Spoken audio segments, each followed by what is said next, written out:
not somebody's. I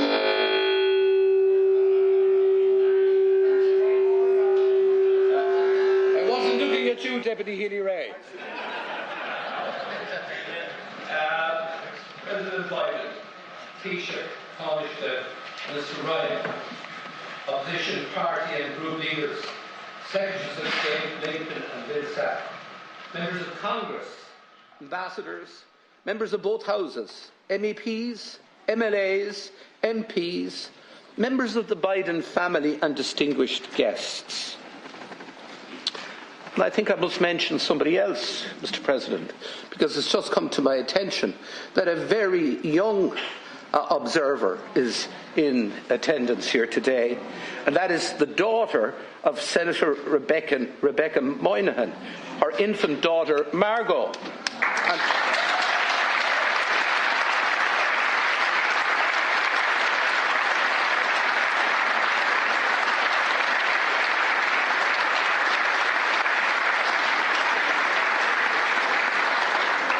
And I do suspect that Margot's attendance here will go down in family folklore for many years to come.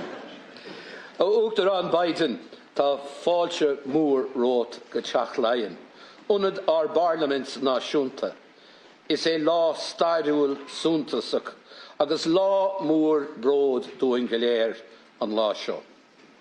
President Biden, you are most welcome to Leinster House, the home of our national parliament.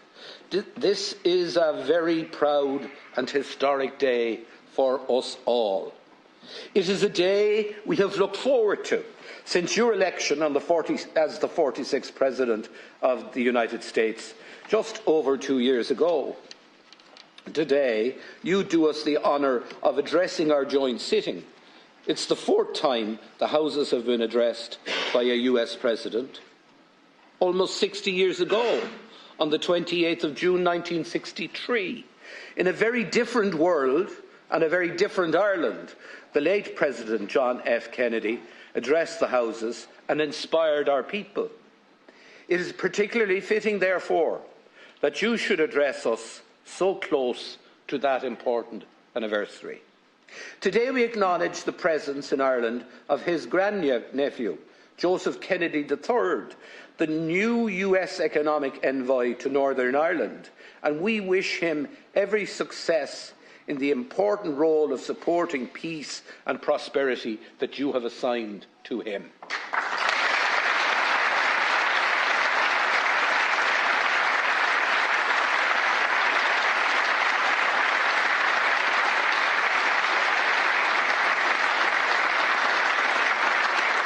Now, Mr. President, while all previous presidential addresses have been of major significance, today's is like no other, because amongst an extensive list of distinguished guests, we are joined here in the Dáil today by our former illustrious President, Mary McAleese, former Taoiseach Bertie Ahern, a key architect of the Good Friday Agreement, former Taoiseach Enda Kenny, a fellow Mayo man and a close personal friend, we know, of yours. Joining us also is the former President of Sinn Féin and a former member of this House, Gerry Adams, who played such a key role in the Good Friday Agreement negotiations. And from north of the border, we also welcome Alex Maskey, Speaker of the Northern Assembly, which I'm sure you would have liked to have been able to address, Michelle O'Neill, the Northern Leader of Sinn Féin, Colm Eastwood, Member of Parliament, Leader of the SDLP and a successor to the great John Hume, Nobel Peace Laureate, and an initiator of the Good Friday Peace Agreement, and Naomi Long, Leader of the very progressive and growing Alliance Party. I extend a special welcome also to Miss Mary Heaney, whose late husband, Seamus Heaney, is a favourite poet of yours, Mr. President, and of ours also. And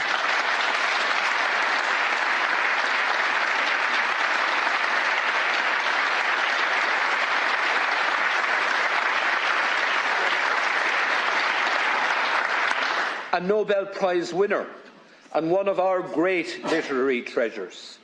Seamus would have been 84 today, and I'm sure he is looking down on us with his glasses nestled between his fingers and a hint of a smile on his face. From the diplomatic corps, I warmly welcome the U.S. Ambassador, Claire Cronin. Thank you for sending her to us. And her Irish counterpart.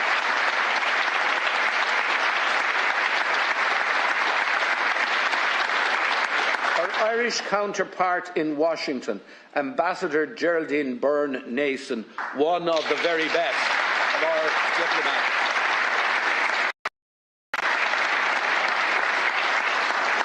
These two outstanding women have done our two countries proud. We are joined too by the Dean of the Diplomatic Corps, the Moroccan Ambassador to Ireland, the representatives of the European Commission and Parliament, Jonathan Claridge and Fionnuala Croker, our dear neighbour and friend, Ambassador Paul Johnson of the United Kingdom. But may I extend a very special and warm welcome to the much-admired Ukrainian ambassador to Ireland, someone who has become incredibly well known to all of us, Larissa Garasko, who above all else represents the nearly 80,000 displaced Ukrainian citizens now resident in Ireland.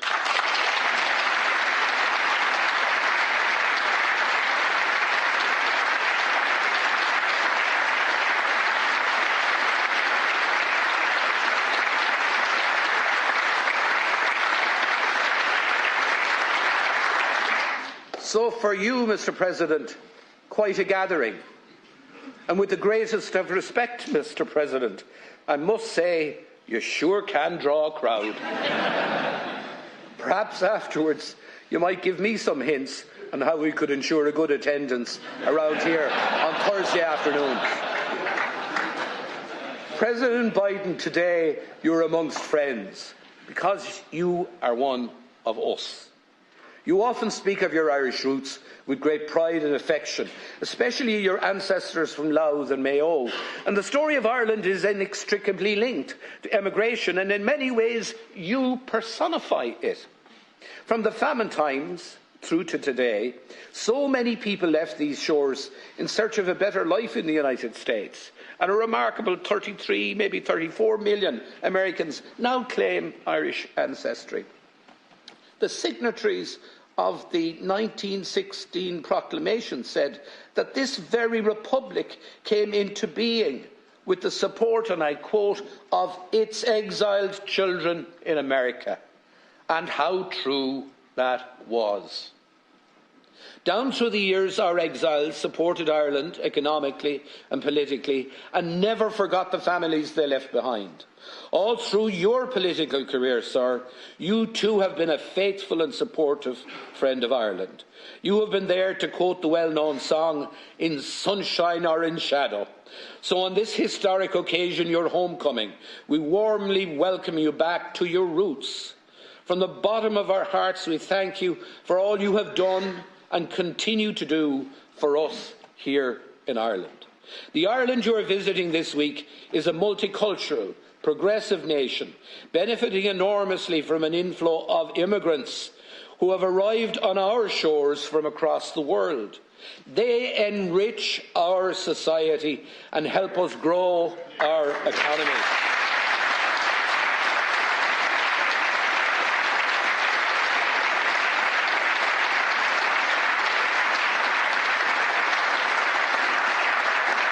Just like the Irish did, and many other nations in the United States in years gone by, they also challenge all of us, to be better than we are and better than we think we can be.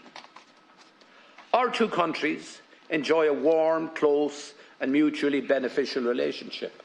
It has been an enduring relationship built on shared values and shared economic interests, as well as a passion for politics and a love of culture, matters that you have highlighted, Mr. President, frequently. Economically, Ireland has benefited immensely from U.S. investment, which supports over 370,000 jobs in Ireland today.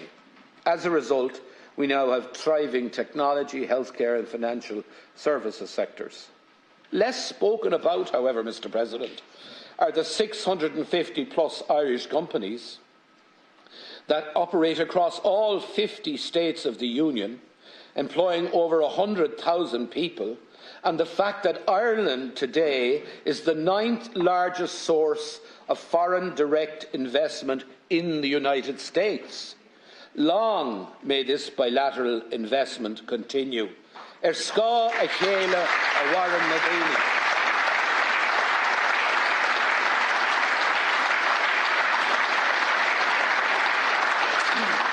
Mr. President, 2 years ago on a cold January day in Washington, D.C., you spoke of the importance of unity and hope. And as we gather in this Easter week, we recognise that the world is in need of hope. Hope for those affected by war, hope for those suffering from hunger, and hope for those in the face of the existential threat of climate change. On this island, your visit to Northern Ireland is an important statement of hope and support for building a better and continued peaceful and prosperous future for all. We thank you for your unstinting and constructive support for the Good Friday Agreement over the last 25 years, and for your continued close engagement, which you demonstrated so powerfully this week. Friends and colleagues, politics, despite what the cynics might say, is a noble profession. And we are fortunate today to welcome not just a very fine politician, but an outstanding and international statesman. President Biden, in life, you have demonstrated unshakable faith, deep resilience, and the ability to bring people of diverse and often conflicting views together. Above all, to quote the memorable words of the iconic Seamus Heaney, you challenge us to believe that the farther shore is reachable. I invite you now to address the Houses. Thank you.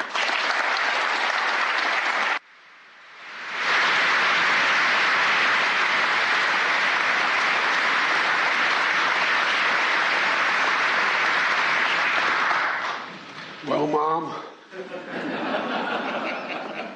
you said it would happen. And Margot, I apologize to you, little baby girl. The idea you're subject to hearing a President of the United States have to deliver a policy speech is as bad as all my children have had been put through. Speaking to my children, my son Hunter is with me, and my best friend in the world, my sister Valerie, is with me today. And I want them to...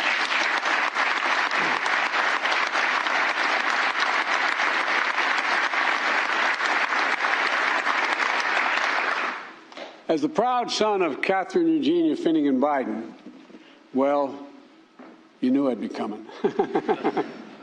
Speaker, Chair, Taoiseachs, all, and Deputy Prime Minister, TDs, Senators, people of Ireland, it's so good to be back in Ireland.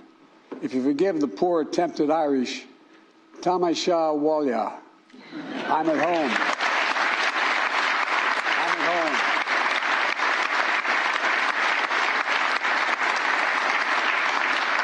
I only wish I could stay longer. But I always have a little bit of Ireland close by, even when I'm in Washington. In the Oval Office, I have the rugby ball signed by the Irish rugby team, the ball the team played when they beat the All Blacks in Dublin in 2021.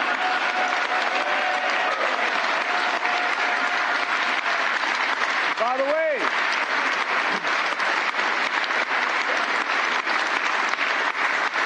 my cousin, one of Ireland's greatest rugby stars, Rob Kearney, brought it to D.C. on St. Patrick's Day in 2022 to give me.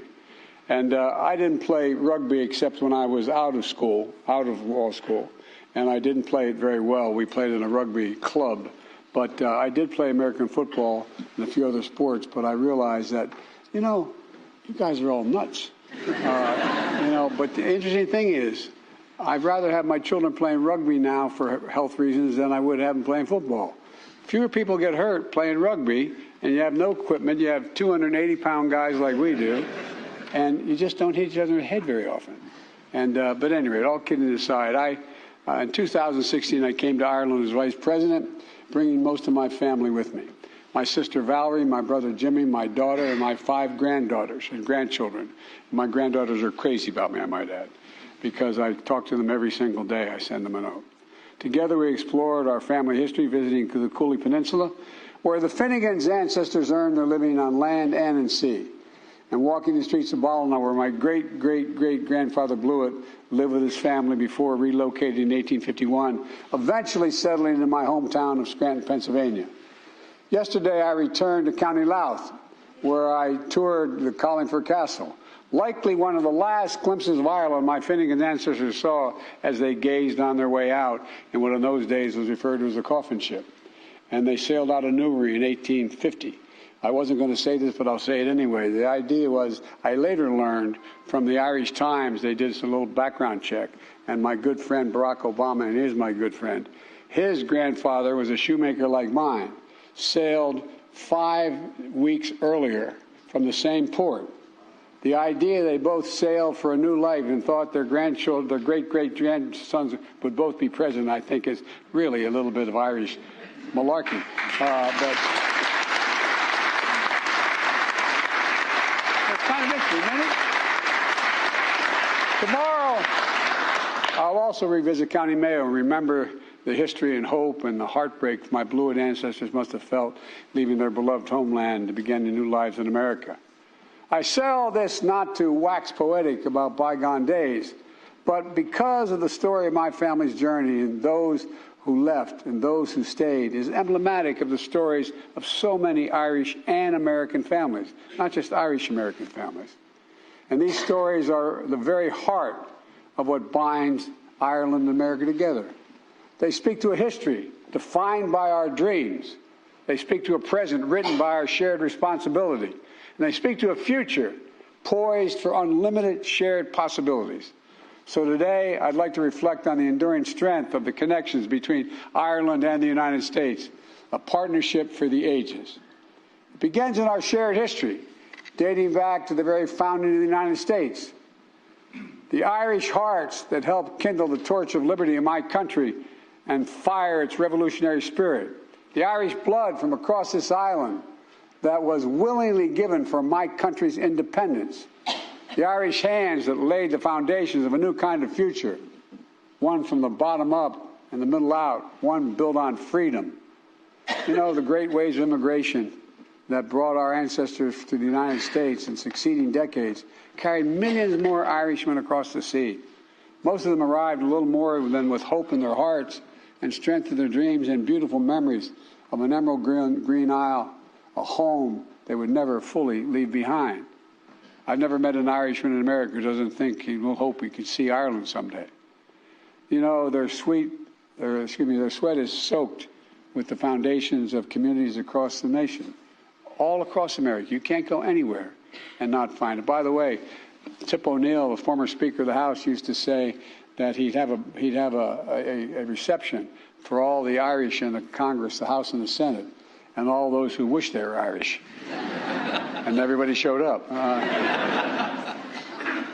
Look, the journeys of our ancestors expanded our horizons and literally excited our imaginations. They became the untiring backbone of America's progress as a nation, even as they endured discrimination and they were denied opportunity. I'll tell you a story. I was campaigning for president, and I was out in Colorado, and I was with a man whose family had been, he was a former senator, a man whose family had been in the United States since the conquistadors for generations.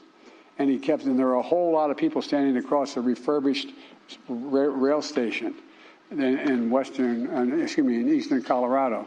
And there was literally 10,000 people on the other side of the track waiting to hear me speak. And he kept saying, "Now, Joe, remember, these people are not, these are my people. They're Hispanic. They're not used to being taken. You got to show respect and serious." I said, "I understand." And he kept it up. Finally, I turned to him and said, "God's truth, this refurbished train station, okay? It had like linen kind of wallpaper on it. And about every 20 feet, there was a brass plaque that's saying, "No Irish allowed." I said, I get it. I get it. But it's history that speaks above all to the values that sustain these people throughout their hardships in their lives. Freedom, equality, dignity, family, courage. My mom used to have an expression, say, "Joey, courage is the greatest virtue of all. For without courage, you can't love with abandon. Without courage, you cannot love with abandon." These are the values that were handed down generation to generation in my family, grafted onto the American character, tended as they transformed an entire nation. Like so many countries around the world, though perhaps more than most, the United States was shaped by Ireland, and that's not hyperbole. That's a fact. And the values we share remain to this day the core of our historic partnership between our people and our governments. As nations, we've known hardship and division, but we've also found solace and sympathy in one another. And just 4 years before we issued our Declaration of Independence, Benjamin Franklin came to the Irish Parliament and declared and described it as, I quote, "disposed to be friends of America," end of quote.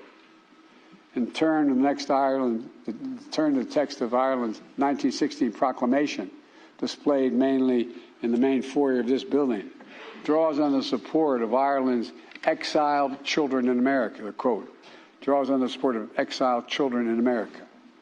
We're nations that know what it means to persevere for freedom, to brave a civil war, to toil in the vineyards of democracy. And that's, again, not hyperbole. It's a fact.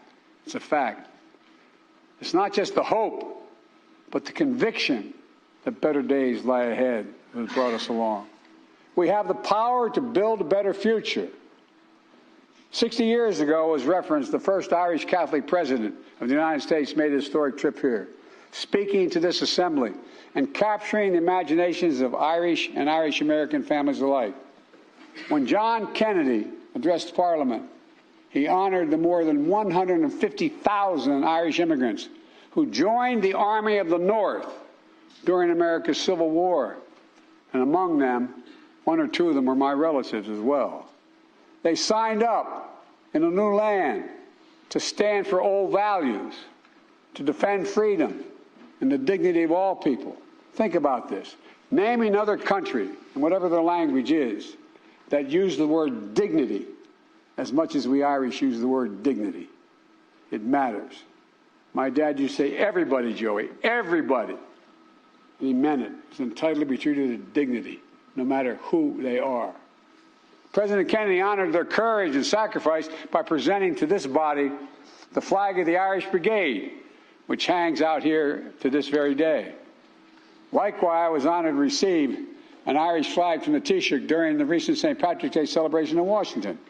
It was flown to commemorate the Irish who first raised the tricolour in Ireland 175 years ago and who subsequently made his way to America, where he led the Irish Brigade in that Civil War battle.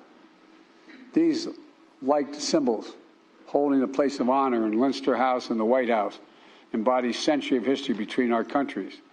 Connections that irrevocably have shaped the understanding of the world and our hope that we put in it.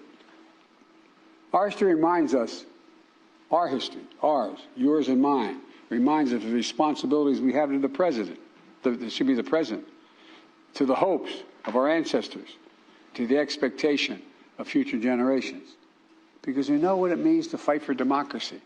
Today, Ireland and the United States are standing together to oppose Russia's brutal aggression and support the brave people of Ukraine. I spent many days in Ukraine.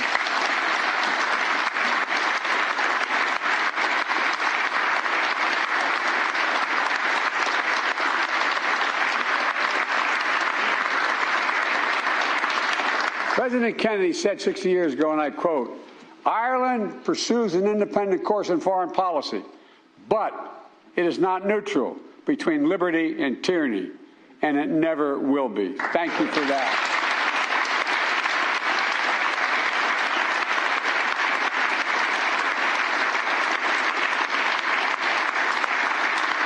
Over the past year, Ireland has proved him right.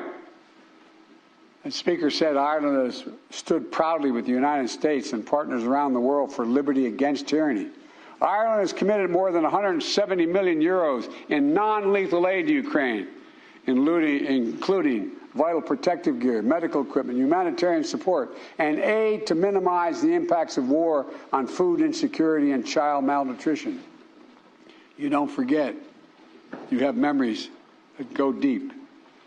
And as a member of the European Union, Ireland is working together with the United States and other partners to hold Russia accountable for its actions, including through significant sanctions and export controls. I've known Putin for over 25 years. Putin thought the world would look the other way, was confident he would break NATO and the European Union.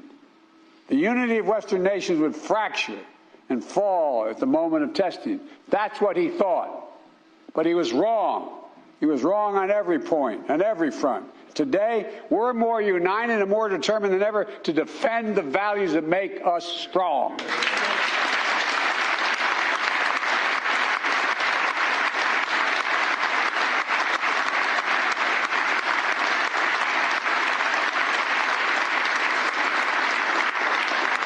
And I want to sincerely thank you for Ireland's vital leadership last year in the UN Security Council. Working together, Ireland and the United States helped change the way the UN sanctions are implemented to ensure they do not hamper humanitarian efforts. The new humanitarian carve-out will make sanctions more effective and save lives.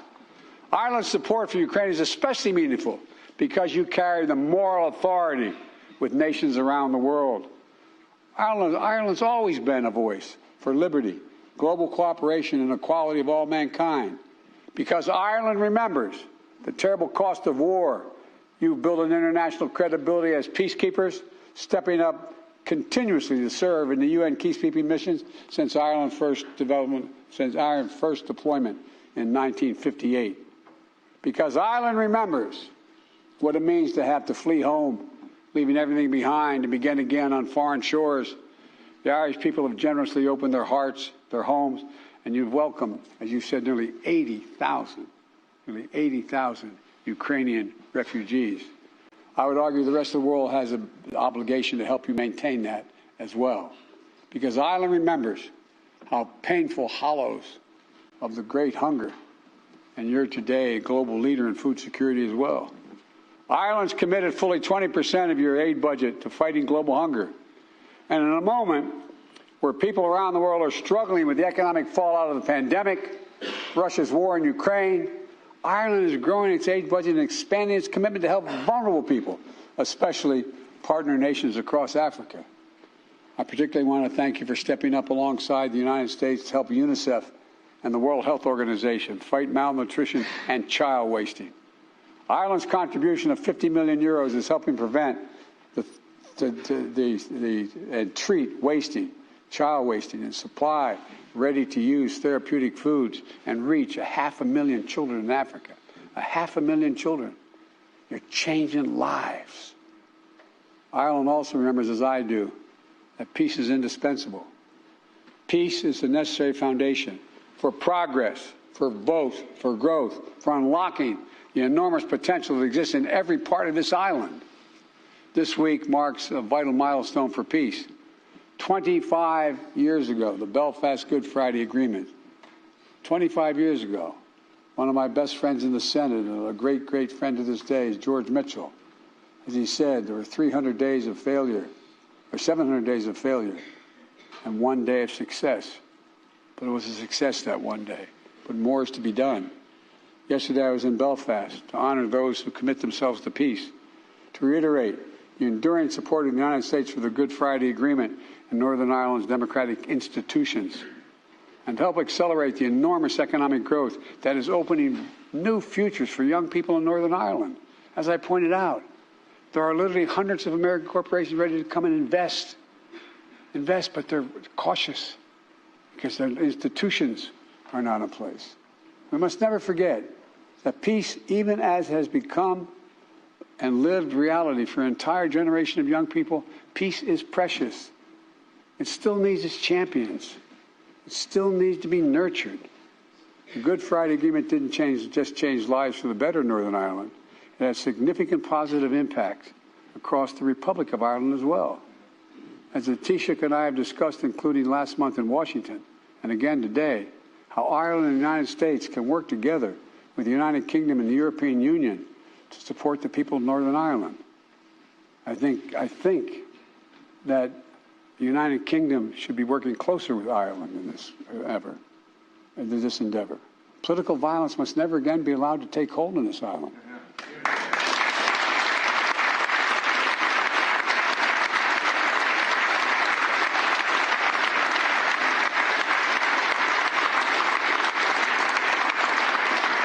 Presumption me to say from the United States, but that must be the goal which guides us in all our efforts. Because the greatest peace dividend of the Good Friday Agreement is an entire generation of young people, whose hearts have been shaped not by grievances of the past, but by confidence that there are no checkpoints on their dreams. They're writing a new future, a future of unlimited possibilities. For too long, Ireland has talked about in the past tense. We tell old stories of days gone by because it's good to remember.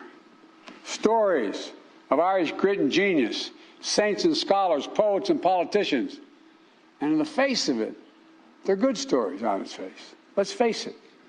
But, as the poet Bolan wrote in her poem, Mother Ireland, she said, I've learned my name, I rose up, I remembered it. Now I could tell my story.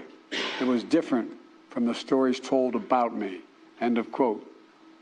Today, Ireland's story is no one's to tell but its own. But the United States will be your closest partner, your most dependable partner, and your most enthusiastic supporter every step of the way, I promise you. We've always been, and we've been together, and we're going to continue to grow our enormous economic relationship as a foundation for both our nation's prosperity. We're going to continue to strengthen our economies, building them from the bottom up and the middle out. Yesterday and already Ireland draws a disproportionate amount of foreign direct investment from the United States of America. And the same is true for Ireland's investment into the United States of America, which is the ninth most significant investment of any nation in the world in America. You know, we share more than $1 trillion in bilateral trade and investment in 2021. More than 950 American companies, international companies, have international headquarters in Ireland, supporting hundreds of thousands of jobs. 700 Irish companies located in 50 states employ more than 100,000 people in the United States of America. And together, Ireland and the United States are building a future of greater economic dignity, one where rights of workers are respected and corporations pay their fair share.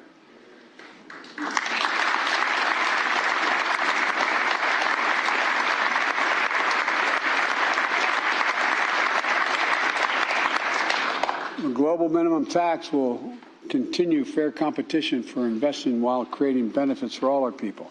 And I have no doubt that the thriving economic relationship between our countries is going to continue to grow. I'm grateful for Ireland's partnership in delivering this game-changing international agreement. Similarly, the deep connection that has always existed between our people and the land has translated into a commitment to fight climate crisis, to preserve our planet for future generations. The single existential threat to the world is climate change. We don't have a lot of time, and that's a fact. They're even recognizing, finally, everyone's recognizing America. I've flown over more territory in the United States since I've been president in a helicopter that has been burned to the ground than comprises the entire state of Maryland, equal to the entire state of Maryland. Ireland's famous 40 shades of green are being supplemented by green energy, green agriculture, green jobs. Make no mistake, the entire world sees and is drawn to the opportunities that exist on this island. The skilled workers, the high-tech infrastructure, the innovators who are breaking barriers, the connection and kinship you share, not just in the United States, but the countries around the globe. I know you all know it, but maybe sometimes we forget it. Ireland is a hotbed of cutting-edge science, research, and emerging technology that's going to influence so much of our shared future, for real. Working in partnership with Ireland, the United States, Together, the European Union and like-minded parties around the world are going to ensure that those technologies are grounded in the same core values we have championed for so long: democracy, human rights, freedom of opportunity for everyone, not just for some, for everyone. You know, I hadn't planned on running for president again in 2020. My son, Bo, had just died of stage 4 glioblastoma after coming back from Iraq after a year. He was the Attorney General of Delaware. As a matter of fact, he should be the one standing here giving this speech to you. But, you know, I started to write a book talking about how technology has always changed the world, and we were in an inflection point in the world. And the technology was changing so rapidly and things were changing so significantly that it wasn't so much who led any country, it was the changes that are just happening at incredible speed. Incredible speed. Look what's happening with artificial intelligence right now. It holds enormous promise and enormous concern. Our world stands at an inflection point where the choices we make today are literally going to determine the future or the history of this world for the next 4 to 5 decades. Literally, not figuratively. We're at one of those points. I had a professor at school who said an inflection point is when you're riding down the highway at 60 miles an hour and you make a radical turn 6 degrees in one direction. You can never get back in the course you're on. That's where we are as a world. And as we meet these ageless struggles, they continue to cast a shadow on our world. Struggle between the rights of many and the desires of a few, between liberty and oppression. And I know I get criticized for saying this around the world, but between democracy and autocracy. It is a competition that's real. And we're called to this work just as every generation before us has been. In this moment, the world needs Ireland and the United States and our limitless imaginations. I've met more with Xi Jinping than any world leader has over the last 10 years. 91 hours of just one-on-one conversations, 68 in person. I've traveled 17,000 miles with him through Asia, primarily through China. He once asked me on the Tibetan Plateau, he said, "Can you define America for me? This is the God's truth." I said, "Yes, I can, in one word." But if he asked me about Ireland, I could have said the same thing. One word: possibilities. We believe anything is possible if we set our mind to it, and we do it together. This is the United States of America and Ireland. There's nothing beyond our capacity if we do it together. And we got to believe that. We got to know that, because that's the history of both our countries. This is about defending the values handed down to us by our ancestors, keeping the flame of freedom we inherited, the beacon that's going to guide our children and our grandchildren. It's a struggle we're fit to fight together. Now, how is Ireland and the United States? Now is their time to meet every challenge together. I really mean this. To raise together, to rise up in our joys and our triumphs, to preserve together and persevere through sorrows and setbacks, to dream together over horizons we can't see, and to build together a future that may be, that doesn't exist, a future that can be. You know, as was mentioned, today's Seamus Heaney's birthday. And I was always quoting Irish poetry in the United States Senate over my career. It's a long career, 36 years. And my colleagues always thought I did it because I was Irish. That's not the reason. I'm the best poets in the world. That's the reason I did it. And one of the best among them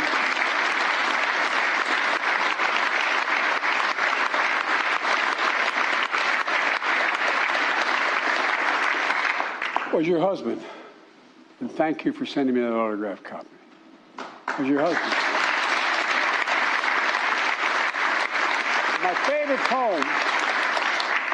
My favorite poem was The Cure at Troy. And it goes, you all know the words. You know it, you just heard it so many times. He wrote, "Don't hope on this side of the grave, but then, once in a lifetime, that longed-for tidal wave of justice can rise up and hope and history rhyme. It's everything I've been taught. Rise up. We've in the past made hope and history rhyme. So today, ladies and gentlemen, as we celebrate the enduring partnership between our nations, our shared past, our present, let's set our eyes squarely on the future.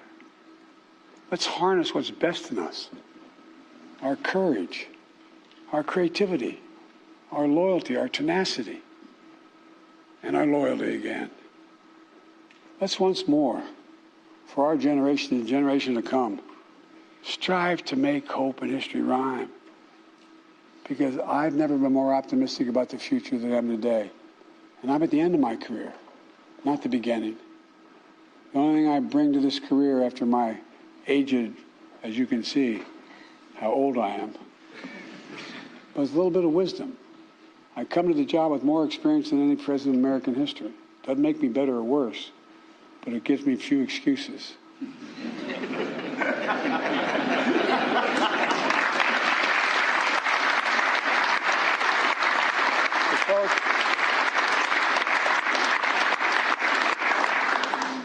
This is one of the great honors of my career, to be here today.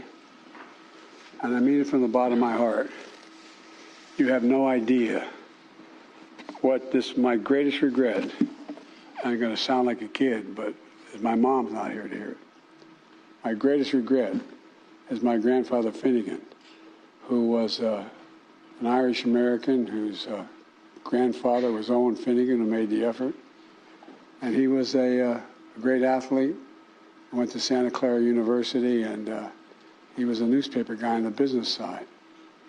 And I never understood what he meant when he said, "Joey, I worry about you." He'd lean over. I said, "Pop, what do you worry about?" He said, you're too much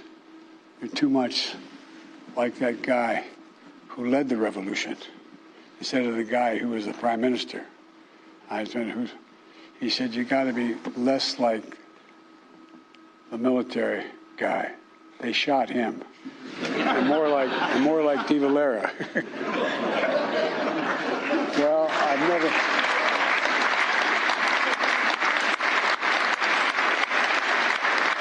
But, folks, I really mean it. We can do so much. We really we can. And it doesn't even break down in ideology. It breaks down in faith in ourselves, our values. Because no matter what party we belong to, our values are the same. It's about honesty, dignity, justice. And you all have every ingredient to make it work. It's an honor to be here. Thank you very much.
Dr. Biden, har ceann cóiltí an dáteach agus ar mahon féin gan buchas leat as an honor a thuirtuing a bheith ina láthair inmh agus a haisc a thuirt an cuimh hí seo.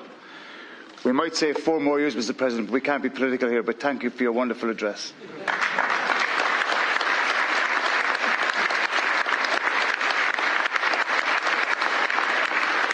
Mr. President, as Cathaoirleach of Shannon Éireann, on behalf of the members of Shannon Éireann and Dáil Éireann, I thank you for honouring us today with your presence and for addressing both houses of the Oireachtas, the 4th such American President. And can I sincerely thank Ambassador Cronin, who in her tenure here, Mr President, has served your country with distinction, and we thank you most sincerely.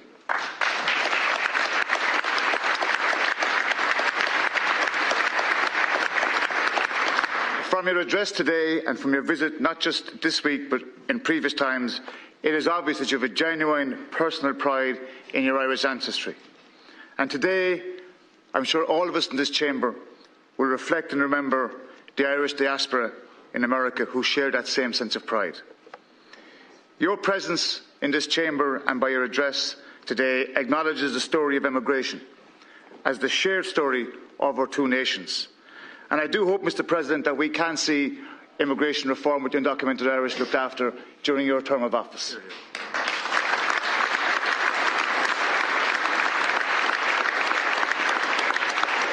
This week, we as a nation turn another page of history together, Lekela, by commemorating the 25th anniversary of the Good Friday Agreement. And it's important that we salute the architects of that Good Friday Agreement, and we thank them today. We welcome your visit, Mr President, as a reminder of the role your country has played and continues to play as a broker of peace. Too many of us still remember the terrible violence that devastated our communities for decades. As you said today and yesterday, we must persist in our work of peace and reconciliation to ensure the positive legacy of the Good Friday Agreement and that it can be fully realised for all those young people you spoke about in your speech. Mr President, you said recently about the United States, and I quote, "Our diversity is and always has been our greatest strength as a nation." And you have shown that value and respect for diversity, Mr President, in your lifetime as a politician. On a personal level, may I thank you for being one of the first leaders to publicly support marriage equality. In your infamous Meet the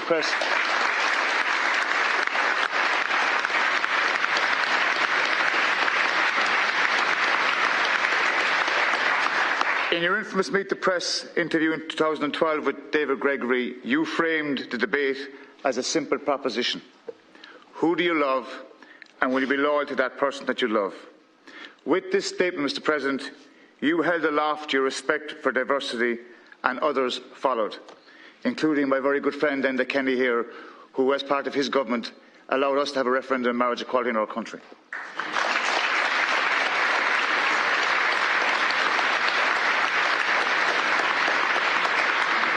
Mr President, your intervention was a truly transformative moment that changed the political narrative around marriage equality. And like the architects of the Good Friday Agreement, who took a risk, you took a risk. And I thank you. Because of you and the generosity of the Irish people, I can wear this wedding ring as a symbol of my love for my husband, who is here today.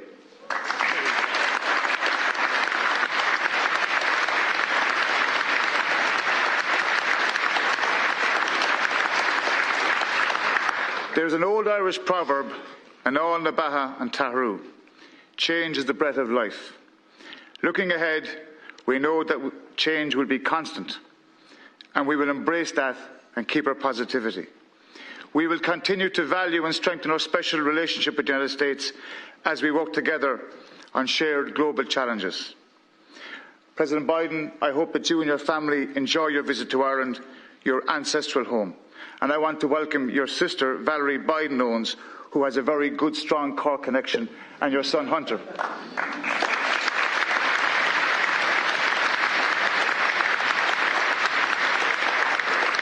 And in your next visit to Ireland, I hope you'll come and visit Cork.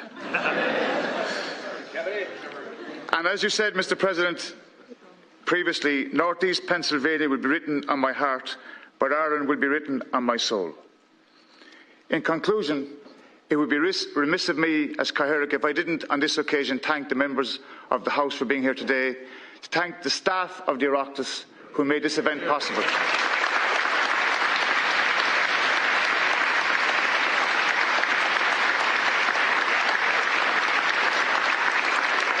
Oaktrán, thank you for addressing the House of the Oireachtas. Gurad Mila Mahagat, Slán agus Benacht, Berbua, and Fly Eagles Fly.